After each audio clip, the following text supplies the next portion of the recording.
আমি নিজেও শ্রমিক ছিলাম, আপনাদের কত সেটা আমার মনে হয় আমি ভালো বুঝবো। তাই আমি যতদিন আমি আছি জীবিত থাকবো ততদিন আমি আপনাদের পাশে থাকবো, এটা আমার প্রত্যাশা। আমি আজ থেকে আপনাদেরকে বলতে চাই, মৌলভীবাজার জেলায় আজকে আপনারা যেসব ইউনিয়নের যারা আছেন বিভিন্ন কাজে শ্রম আপনার ঘাম সকলকে আমি আমার পরিবারের সদস্যের মধ্যে যেভাবে দেখবো,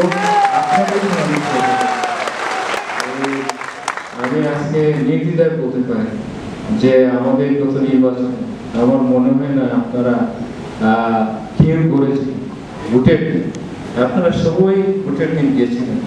আমার বিশ্বাস এবং সেই বিশ্বাস থেকে আজকে আপনাদেরকে আবারও ধন্যবাদ এবং কৃতজ্ঞতা জানাচ্ছি।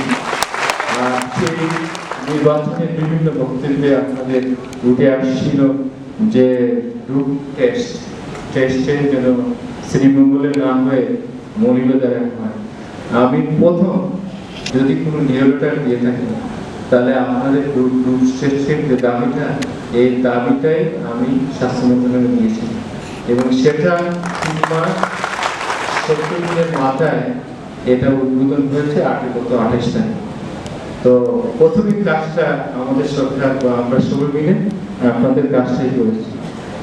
আগামী দিনেও আমি আপনাদের পাশে যে কোনো আন্দোলনে আপনাদের পাশে থাকবো, এটা আমি প্রত্যয় ব্যক্ত করছি।